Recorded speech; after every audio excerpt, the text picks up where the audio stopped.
شمالی کوریا نے ایران کو آفر کی تھی کہ آپ جب کہیں گے ہم آپ کو میزائل فراہم کرنا شروع کر دیں گے۔ ظاہر ہے جنگ میں میزائل ختم بھی ہو سکتے ہیں۔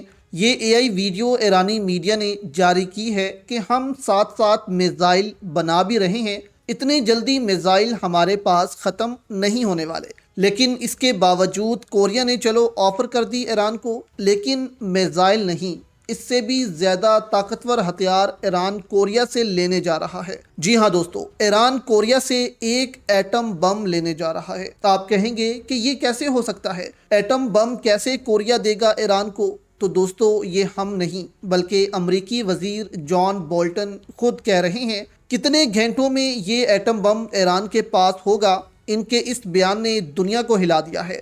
اور ایران نے ایسا فیصلہ کیوں کیا کہ کوریا سے وہ ایٹم بم لے، اس کی وجہ بھی آپ کے سامنے دوستو رکھنے ہیں کہ اتنی جلدی میں ایران کیوں یہ ایٹم بم لے رہا ہے۔ یہ ویژولز دوستو آپ دیکھ سکتے ہیں، متحدہ عرب امارات جو ہے وہ بھی اس جنگ میں کود پڑا ہے۔ اپنے ہیلی کاپٹر سے کہا جا رہا ہے کہ وہ ایران پر حملے شروع کر رہا ہے، اور آہستہ آہستہ یو اے ای بہت بڑے بڑے حملے اور اپنے جو رافیل ہیں ان سے بھی ایران پر حملے شروع کر سکتا ہے اور جنگ میں کود سکتا ہے۔ جبکہ فرانس کے جو سابق صدر ہیں وہ ایران کی حمایت میں آ جاتے ہیں، کہتے ہیں ایران پر حملوں کے باعث اسرائیل اور امریکہ کے خلاف پابندیاں لگانے کا مطالبہ میں کرتا ہوں۔ ہم صاف طور پر امریکہ سے کہتے ہیں کہ ان کی ایران کے خلاف جنگ غیر قانونی، غیر جائز اور خطرناک ہے۔ یعنی کہ یورپ دوستو پورے کا پورا آپ کہہ لیں کہ اس وقت امریکہ اور اسرائیل کے خلاف ہے۔ یورپ کو بھی سمجھ آ گئی ہے کہ اگر ہم نے ان کا ساتھ دیا تو ہماری معاشرتیں بھی تباہ ہو کر رہ جائیں گی۔ اب کل دوستو ایک خبر آتی ہے اسرائیلی میڈیا کی طرف سے کہ اگر جنگ بڑھتی ہے اور ہم یہ جنگ ہار رہے ہوتے ہیں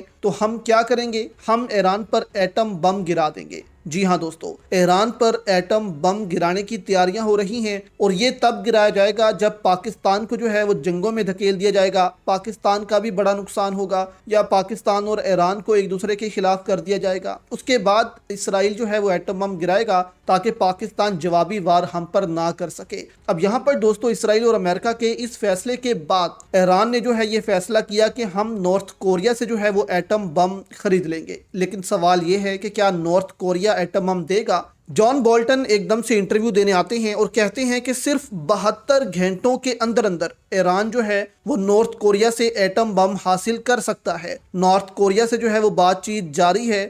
امریکہ اسرائیل کے خلاف ایران نارتھ کوریا سے ایٹم بم جو ہے وہ خرید سکتا ہے۔ اب یہاں پر ظاہر ہے کہ ایران نے اپنا تحفظ بھی کرنا ہے، اور اسی لیے ایران جو ہے وہ اسرائیل اور امریکہ کو یہ پیغام دے رہا ہے کہ اگر ہم پر ایٹم بم گرایا جاتا ہے تو ہمارے پاس بھی ایک ایٹم بم ہوگا، اور وہ ہم کسی طریقے سے اسرائیل پر گرا دیں گے، اسرائیل کو صفحہ ہستی سے ہم ایک دفعہ مٹا دیں گے۔ تو اس وجہ سے دوستو یہ ڈر پیدا کیا جا رہا ہے ایران کی طرف سے کہ اسرائیل امریکہ ہم پر ایٹم بم نہ گرائیں، اور اگر نیڈ پڑی تو دوستو نارتھ کوریا جو ہے وہ دوسری بات نہیں کرے گا اور ایران کو یہ ایٹم بم فراہم کر دے گا، کیونکہ نارتھ کوریا پر پہلے ہی پابندیاں ہیں، اس سے زیادہ پابندیاں ان پر کیا لگائی جائیں گی۔